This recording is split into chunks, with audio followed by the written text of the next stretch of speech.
déjà date bi nee na dès le premier trimestre donc de cette nouvelle année. De 2026. Oui, Il oui. dit fidèle à l'engagement de consolider durablement l'état de droit. Nga Diomaye day daa bëgg a soit Sonko lay nax pour dalal xelam, soit il est dans une logique de tripatouillage. Quand Diomaye te dit les projets de texte relatifs à la révision de la Constitution, Diomaye nee na y a des projets de texte relatifs à la révision de la Constitution. Lu ñuy réviser suñu Constitution. dama ko gisul en fait. C'est ce problème-là que j'ai. Nee na à la Cour constitutionnelle, au Conseil supérieur de la magistrature, à la Commission électorale nationale indépendante, la CENI, ainsi que des projets de code électoral seront présentés en Conseil des ministres et transmis à l'Assemblée nationale au courant du premier trimestre 2026. Exact. Lenn rek moo ko ñor ci lii. Lenn rek. Soit day nax waa ji ba bés bi jot pour confirmer li Ndeye Soleil la wax du bokk dalal xelam ne ko dinañu proposer proposition là il peut proposer tout ce qu'il veut. Bien sûr. Mais premier trimestre moom bu ko jàllalee moom day jàll.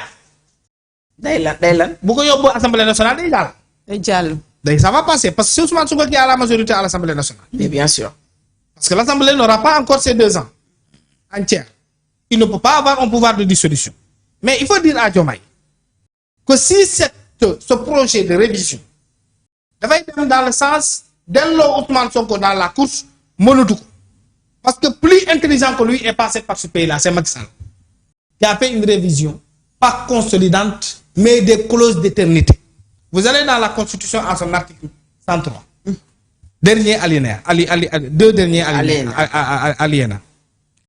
Nee nañu alinéa. Nee nañu la forme républicaine, avant dernier alinéa, de l'État, le mode d'élection, la durée et le nombre de mandats consécutifs. Le seul mandat consécutif ici, c'est le mandat du président de la République. Bien sûr. Consécutif du président de la République, précision de taille, ne peuvent faire l'objet de révision. Moi, avant-dernier alinéa de l'article 103 de la Constitution. Mais le dernier alinéa de cet article, il stipule clairement, madame, que l'alinéa 7, moi, je vais lire ni, je vais mandat, durée de mandat, forme républicaine. Moi, nous sommes une république démocratique et laïque, ainsi de suite. Cet alinéa-là, qui dit quoi? La forme républicaine de l'État, le mode de l'élection, la durée et le nombre de mandats du président consécutif du président de la République ne peuvent faire l'objet d'une révision. Alinéa bu ci top mooy alinéa 8 bi. Nee na l'alinéa 7 mooy bi ma lire nii. L'alinéa 7 mooy bi ma njëkkee lire. Yaa ngi dégg du présent article ne peut être l'objet de révision. Maanaam quelles que soient les réformes que Diomaye fera, même bu laalee la constitution, parce que pour Ousmane Sonko réformer la constitution amul ko benn njëriñ nekkul président de la République. Peut-être toucher la constitution pour donner de nouveaux pouvoirs à Ousmane Sonko, certainement. loolu yëpp mën na nekk peut-être ci loolu lay dem révision constitutionnelle jël ay droits am jox ko premier ministre. loolu bu ko neexee na jël léppam jox ko Ousmane Sonko ñun suñu yoon nekku ci. su ko neexee na ne sax man président buy siireel président premier ministre daal la laay doon. ci bale su ko neexee du moom loolu la bëgg bu dee loolu la bëgg na ko def. su ko neexee je vais être tout simplement le gardien de la présidence de la République. man Ousmane Sonko mooy doxal lépp man damay toog muy mooy laaj ndax baax na wala baaxul mais dañ ne mandat am moom bu 2029 jotee day pare. dëgg la dañuy dem élection présidentielle par force durée de mandat boobu kenn mënu bu ko yàlla mayaate mu am beneen mandat boo amee beneen mandat fa lay yem amatul possibilité amaat troisième institution kooku moom mënu ko laal. maintenant. est-ce que duñu delloowaat 7 ans aussi. waaye mënuñu ko. non est-ce que bëggut a delloowaat 7 ans. non moom constitution bi wax dafa. moom kay pare na ci moom c'est scellé. mënatu ko c'est scellé. Oui, ça c'est scellé. la durée du président moom Sénégal. 5 ans la ñaari mandat yu teg. 2 mandats consécutifs de 5 ans. kooku werante boobu noonu ànd nag Macky. Oui. jeex na parce que en tout cas Macky Sall c'est dans le mandat qu'il a modifié. mais Diomaye a acquis la et dans le forme mandat normale. qu'il avait modifié il avait le droit à un autre mandat. à un autre quinquennat. Parce que Macky c'est Sall. consécutif. Oui. 5 ans là. Il avait le droit à un autre quinquennat. Mais avec Diomaye, ce n'est plus possible. Maintenant, cette polémique, elle est finie. Moi, je change de changement de régime. Moi, polémique, moi, dafa jeex. Macky bu ñëwaatoon tamit foofu lay jeex. est-ce que Diomaye xam na que loolu la. Il faut dire quelque chose à Diomaye. Monsieur le Président, la seule chose qui vous attend, moi, il faut am un bilan honorable lu ñuy nettali ci say sët lu ñuy yu baax nettali ci say sët parce que Diomaye ñëpp xam nañ ne fii la yem mënatoo am leneen boo ko bëggoon itam doo ko am Sénégal ñaar moo am xam nga man nekkaguma maire su may dem ci maire yi sama support de communication va se baser sur les échecs du maire qui est sur place dëgg la xam nga loolu ci li mu waroon def te defu ko ci lu mu diggeewoon te defu ko ci loolu dafa valable pour un président de la République mais moom la 2024 li mu diggee woon lu mu diggoon def ko ci 2 ans il revient pour nous donner d'autres promesses c'est à dire mais donc c'est ça qu'il faut dire à Diomaye monsieur le président vous pouvez avoir quelque chose d'honorable mais pas comme Macky ni comme non jamais parce que Wade avait 7 ans 5 ans Wade Macky dafa am 7 ans aussi am 5 ans yow 5 nga am te moom li tax moom mbiram da gën a garaaw Diomaye ak Sonko yëpp mooy pour ce régime pour ne pas personnaliser parlons de ce régime Ndeye Souleye pourquoi c'est grave avec eux ñi 5 ans lañu am ñaari at yëpp ñoom ñuy xuloo seen biir moom laa lay wax kat la Diomaye di jéem a jubóole peut-être ñoom seen biir la ñuy jéem a jubóole mais pas ñun quand même ñaari at yëpp ñuy xuloo seen biir ñaari at yëpp ñu boole ci Ndeye Souleye la boole ci Kandé boole ci Abdou Nguer boole ci ñëpp muy 2 années perdues pour un mandat de 7 ans c'est faisable mën na nekk on peut dire voilà les 2 ans mën nga ko xeex les 5 ans tu travailles lijjanti say affaires dagga santé règlement de voilà compte en 7 ans ensuite en 5 ans voilà les 5 ans yi léegi nga réglé am bilan mais ñii dañoo fàtte ne ñoom amuñu 7 ans ils ont 5 ans lañ am foowe ñaari at yi ñetteelu at bii dañ koy foowe parce que ñoo jël jiwo tombé ci malchance 2026 atum foo la les JOJ de la jeunesse dañuy woo ba wëndeelu wax na ko mais waroon na sant Macky Sall parce que ci ñoom moom moo ñoom li ñuy def mooy yàq togg nañ ko sur le plat la def nañ ci lépp li ci def mooy que même mburu mi ngi tege tu viens rek tu te sers et tu manges il y a aussi les élections locales en 2027 est-ce que duñ ko jéem a pousse aussi loolu non duñu ko man gis nga le calendrier républicain duñ ci man dara moo tax mu ngi laal sax ñoo ngi wax déjà report possibilité pour permettre à l'autre là de revenir mënatu nekk bu ko yóbboo conseil constitutionnel Macky Sall la ñu wax ne doo repousser amoo benn raison de yàlla nañ fa tase ak ñoom du ñu repousser dara ils ne vont rien repousser 2027 sera une élection des élections locales madame je vais vous dire pourquoi Diomaye ils n'ont pas de sens ils ne pourront pas avoir un autre mandat tous les signaux montrent en tout cas Sénégal booy dem ci ay élection wax ak sénégalais yi gis nga sénégalais mën na ma bàyyi maire mu remplir mais président de la république pour ñu joxaat la bilan amatul grâce temps de grâce dafa jeex ci réew mi tu vas le présenter un bilan ils n'ont pas ce bilan là ils ne l'auront pas ils n'auront rien ni même un pont ils ne peuvent pas le faire le pont de Cambérène du front de terre a pris 3 ans pour finir. 3 ans. 3 bonnes années. 3 ans oui. un pont. peut-être lancer rek la koy mën a. non man kenn du ko faale ci lancer ñun dañoo loolu da nga cee mën a lancer leneen lu rëy suñu bët. ñun avion bu bees takk la ñu Macky Sall andil. billaay andil ñu terre bu gën a sedd ci àddina. andil ñu BRT. satellite andil ñu tali. andil ñu satellite. ba ca kaw andil la pétrole bu pare. ngay jaay yow loolu yëpp looy defati leen lu tànn loolu. muy te pétrole bi dañ ko codé. waaw. mais ce que je voulais dire maintenant par rapport à cette question là. oui. Diomaye sur le plan juridique nag yem. ne bàyyi mbir mi nu mu mel. looloo ko fal. gis nga ni la fal mën na la falaat. mais moom s'il veut il peut être candidat en 2029. bien sûr bu bëggee mais Ousmane Sonko la ñuy lam-lam mais Ousmane mënatul bokk. moo tax ma ne la il peut pas vouloir être candidat. et les Sonko aussi nekk candidat mu nekk candidat quand même. il n'a pas de voix amatul benn yoon pour mu mën a jàll. gis nga Sénégal dafa am loo xam ne foog ñu wax ko nit ñi ci wolof dinaa góorgóorlu mu leer. yoon boo demee ba soppi ci dara du gëstu maanaam loo ko change du gëstu amul tànki ginnaaw tànki kanam la merci beaucoup maanaam quand tu fais une réforme juridique constitutionnelle électorale elle commence à partir de l'instant de ce changement et va vers l'avenir. C'est pas des réformes. Les réformes ne peuvent pas régler des comptes antérieurs. Le problème de Ousmane Sonko c'est un problème antérieur xew na ba pare. kenn mënatu ko améliorer ba fekk lii am na ba pare condamnation bi am na. même cette nan lañ ko tuddee élément nouveau bu ñu andi xanaa xam ne mënu andi waa ji les avocats de Ousmane Sonko dañuy bëgg a lekk xaalis Ousmane Sonko parce que xam nañ ne waa ji il est liquide fu mu toll nii madame. xam nañ ne il est liquide xam nañ ne mu ngi joxe te mënu leen fal ñoom ñëpp. waaye mën nañu booloo def kere benn pool d'avocat dem lekk ci xaalis et je me dis pourquoi ils ne gagneront pas cette affaire. Ousmane Sonko pour son cas en 2029 c'est fini c'est pas possible. il peut pas être candidat. non. ñeent mais déjà il faut ñu xam ba xam li day jàll wala du jàll te nag. Cheikh bu la daal ci sa Chadia bu la dara bett yàlla sax mën na koo def. avec tout ce qui se passe à ces gens là. il ne passera pas. on voit des gens yoo xam ne non mais. moo tax ñu wax ko Sénégalais xoolal. ñeent raisons yi moo tax mënul bokk. le premier texte de droit a été codifié en 1754 avant Jésus-Christ. xam nga ban yonente la tombé yonente yàlla Ibrahima. avec le roi tu te rappelles. Namut.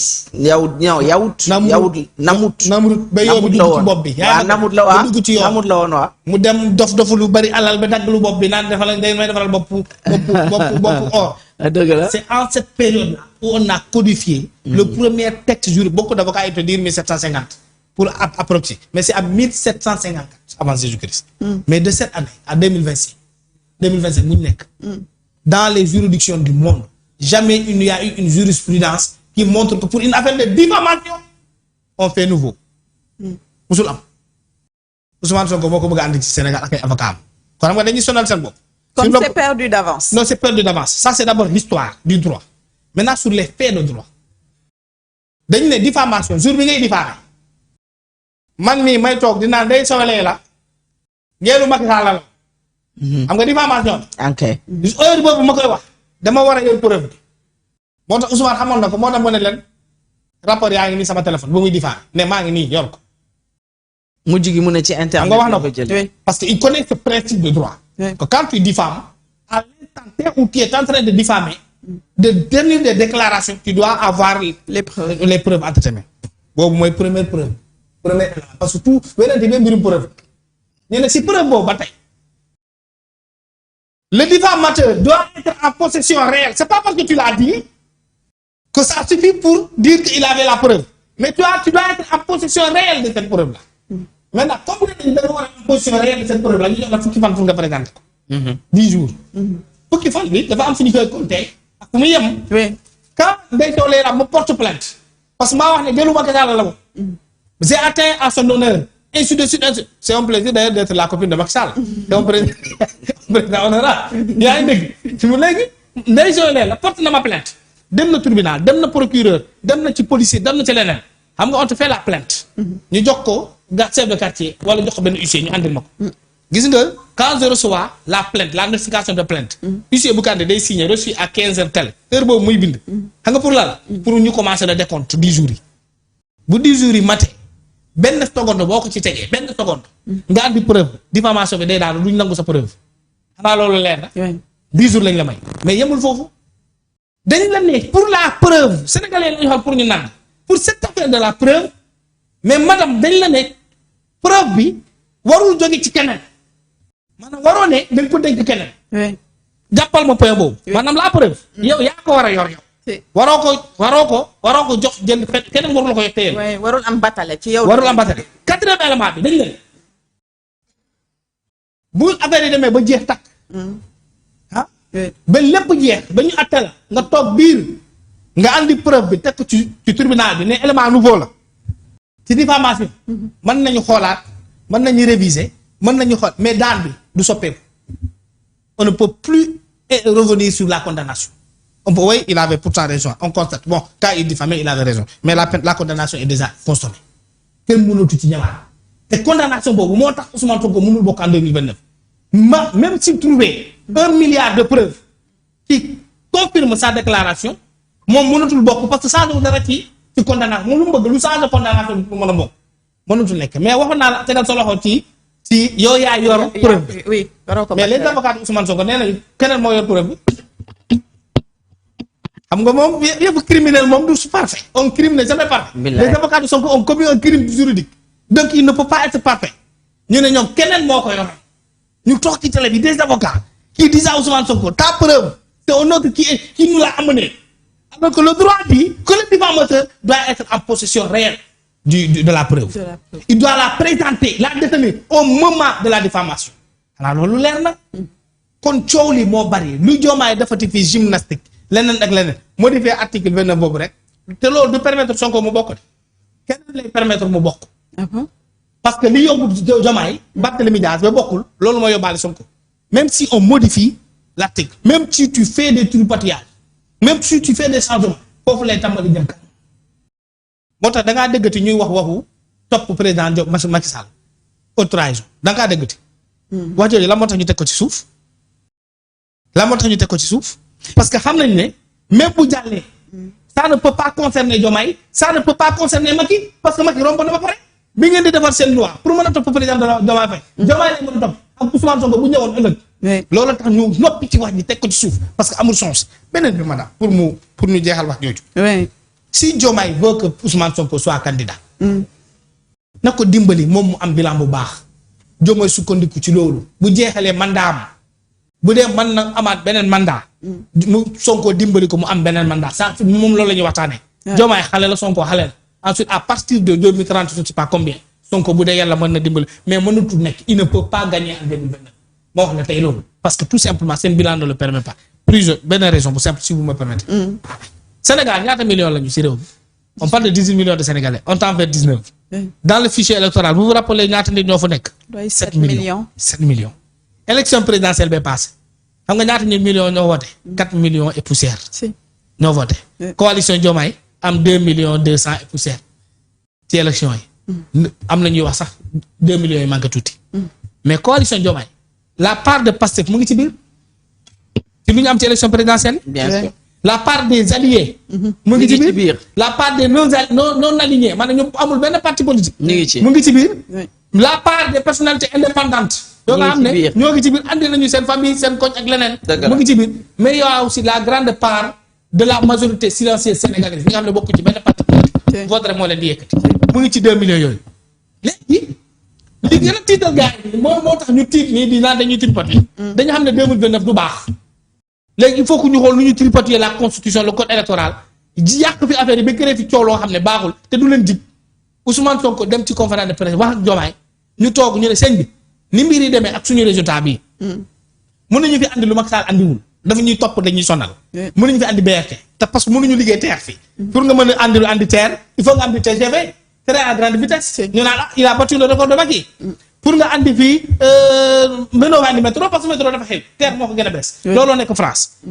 en termes d'infrastructure sanitaire tu peux pas faire mieux que Macky. universitaire tu peux pas faire mieux que économie militaire. économie réelle tu peux pas faire mieux que Macky. ñu ne suñu bilan bi on risque d'avoir un bilan zéro. waaw léegi nañ teg dil te soo la moo tax man boobu xuloo am na seen biir. ñu ne nañ teg dil bu ñu teg mooy Ousmane Sonko yow mii da ngay fexe ba radicaux yi nga xam ne ay 500000 la ñu toll mooy suñu militants yi suñu parti 500000 la ñu toll. rombuñu 500000 militants réels. les militants réels mooy ñuy jënd carte bokk ci parti bi nekk ci instance yi au niveau de la base dem ba ci kaw xam nañ ne mënu romb 500000.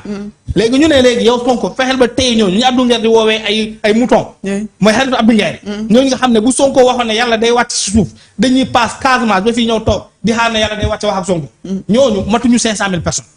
maintenant c'est mënoo léegi da ngay fexe ba tey ñooñu maintenant nag il faut travailler à renforcer ba parti bi Sonko mu ne dañuy dem def tour du Sénégal il parle de 1 million de nouveaux inscrits mu nekk 1 million 500 bu ko réussir s'il atteint son objectif. 1 million 500 1 million 500 boo amee coalition bu dëgër ci élection présidentielle mën na la andi leneen 500 000 personnes mu nekk 2 millions maanaam ils ont ce qu'ils avaient à une élection présidentielle pour imposer le dictat le pouvoir loolu c'est dans leur tête mais c'est perdu d'avance alors ñu ne léegi Diomaye ñun comme suñu militaire wóoruñu ne Ousmane Sonko mën nga ñu andil ñu bees te yow Ousmane Sonko da ngaa tëj buntu yëpp ba mu jeex tàkk ne nga bëggoo transhumance yow da nga xuloo ak ñëpp yow amul kenn koy jubóol bu jubóo ak Kandé jubóo ak désolé la jubóo ak kenn kon kenn mënul jaar ci yow pour une transhumance ñu ne Diomaye léegi deew tu vas faire le gentil le bon le généreux yooyu da ngay jouer la carte ku baax ki ubbi fenêtre porox ndollo gars yi doon rajo yëpp jaara fa ñëw tu ouvres la porte à la transhumance moo tax ñu créé coalition Diomaye président. Mais est-ce que cette stratégie n'est pas en train de payer parce que.